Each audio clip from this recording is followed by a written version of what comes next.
बार पंचायत में 50% आरक्षण जो महिलाओं को दिया है। जी। इसके अलावा तमाम योजनाएं उन्होंने चलाई हैं, जैसा गिरिराज जी बता भी रहे थे कि बच्ची के स्कूल जाने से लेकर के उसकी शादी तक तमाम योजनाएं चलती हैं और ये पिछले 20 सालों से चल रहा है। जी। तो उसका एक बहुत बड़ा फायदा मिला। महिलाओं का जो वोट लगातार जुड़ा हुआ नीतीश कुमार के साथ वो जुड़ा हुआ है और नीतीश कुमार ने एक विकास पुरुष की जो छवि स्थापित की है, जो उन्होंने अपने नाम के साथ जोड़ा है, वो छवि बरकरार रही है। और चुनाव देखिए किस स्ट्रेटजी पर लड़ा गया। बीजेपी की पॉलिटिकल स्ट्रेटजी थी, अगर आप ध्यान दें कि अंत में चुनाव आते आते तक जो मुद्दा सबसे बड़ा हो गया था वो ये था कि जंगल राज वापस न लौट आए। जी जी। तो जो मुद्दा 2005 में जब लालू यादव बाहर हुए थे और बीजेपी और जेडीयू एक साथ सत्ता में आए थे, वो मुद्दा 20 साल के बाद भी फिर से उठा, बरकरार रहा और उस मुद्दे पर लोगों ने वोट किया। तेजस्वी यादव की जो जिस बुरी तरह हार हो रही है, ये दिखा रहा है कि युवाओं का उन पर विश्वास नहीं है, महिलाओं का उन पर विश्वास नहीं। मतलब तेजस्वी यादव जो है उनको कह सकते हैं जो एक बैगेज उनके साथ चल रहा है उसका खामियाजा भुगतना पड़ रहा है उनको। देखिए, तेजस्वी यादव कहीं ना कहीं उनका जो थॉट है मिसप्लेस लग रहा है, वो कनेक्ट नहीं कर पाए। वो उनका कोई कनेक्शन नहीं था। मैं आपको मैं एक बात बताऊंगा। आपके चैनल में भी चला था, एक आम महिला से आप इंटरव्यू कर रहे थे, आपके पत्रकार, उन्होंने बोला कि MY का मतलब बदल गया है। MY का मतलब उन्होंने बोला कि महिला और युवा। आप देखेंगे कि महिला की बात तो हो ही रही, उन्होंने सपोर्ट किया ही।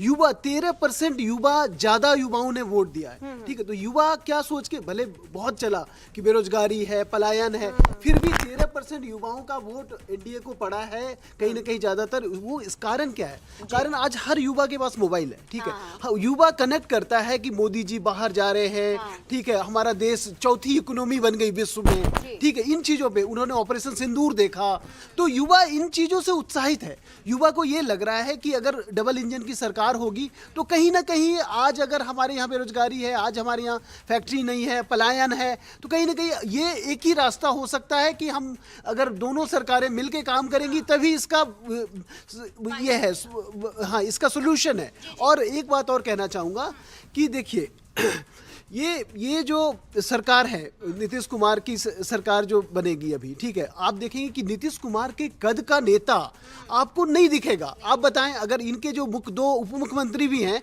उनका कद उनके बराबर कहीं नहीं है। ठीक है, या विपक्ष में तेजस्वी हैं, उनका कहाँ कद है? तो इसलिए नीतीश कुमार कहीं ना कहीं सस्टेन कर पाए और उन पे लोगों ने भरोसा किया। ठीक है, महिलाओं ने तो किया ही है, सभी बात कर रहे हैं महिलाएं, और महिलाएं बढ़ चढ़ के आई क्योंकि उनको सेफ बात। ऐसा नहीं कि पहले महिलाएं वोट देना नहीं चाहती थी, लेकिन पहले क्या होता था, मैं बताऊं, मैं भी वहीं से हूं, तो पहले क्या बूथ पर पता नहीं धमाका हो जाए, भगदड़ मच जाए, डर लगता था उनको, इसलिए ज्यादातर महिलाएं वोट देने नहीं जा पाती थी। आज बिल्कुल सेफ है, इलेक्शन कमीशन ने भी अच्छा व्यवस्था किया है, तो इन सब का लाभ एनडीए को हुआ। नीतीश कुमार के लिए बहुत ही निर्णायक ये चुनाव माना जा रहा था और नीतीश कुमार क्या जिस तरीके से आप सामने आए हैं, जो कद जिसकी बात अभी कर रहे थे सर भी, तो क्या ये माना जाए बिहार में निरंतर नीतीश? अभी तो आपने देखा कि पूरी दुनिया इस बात को स्वीकार करती है कि एंटी इनकम्बेंसी अगर 1 साल 2 साल 3 बार तीसरी बार सरकार किसी की होगी तो एंटी इनकम्बेंसी काम करती है। पर नीतीश जी ने इस बात को डिफाई किया कि चौथी बार भी वो अपने कार्यकलाप से, अपने कामों से, उदाहरण के रूप में सुशासन की जो व्यवस्था जिसका जिक्र सभी लोग कर रहे हैं कि लॉ एंड ऑर्डर बेहतर स्थिति में था, महिलाएं जो है सुरक्षित थीं, मतदान केंद्रों पर जाकर उन्होंने इतनी प्रचुर मात्रा में मतदान किया, तो सुशासन की वो व्यवस्था जो लगातार बेहतर होती जा रही है बिहार में, जिसका अनुभव महिलाओं ने पहले भी किया था, तो ये लगातार बेहतर होने की स्थिति उनका एक बहुत बड़ा मानक रहा नीतीश जी का, उनके वापस आने का। दूसरा एक बहुत बड़ा मानक उनका रहा कि उन जो विकास के काम भी देखा हैं बिहार, अगर आप 10 साल पहले गई हो, 10 साल के बाद जाइएगा तो बिहार की तस्वीर जो है वो पूरी तरह नहीं बदली, लेकिन बहुत बड़ी तस्वीर बदली है। तो वो भी, वहाँ भी एक जो है वो प्रोग्रेशन में जा रहा है, आगे बढ़ रहा है, विकास आगे बढ़ रहा है और धीरे धीरे वो अब बड़ी गहराई ले रहा है। जैसे उदाहरण के रूप में इंडस्ट्री भी अब आना शुरू हो गई हैं, रोड अच्छे हो गए हैं, बाकी सारे जो हैं जो इंडस्ट्रियल इनपुट्स होते हैं वो बेहतर हो रहे हैं, वो उनका दूसरा बड़ा मानक है।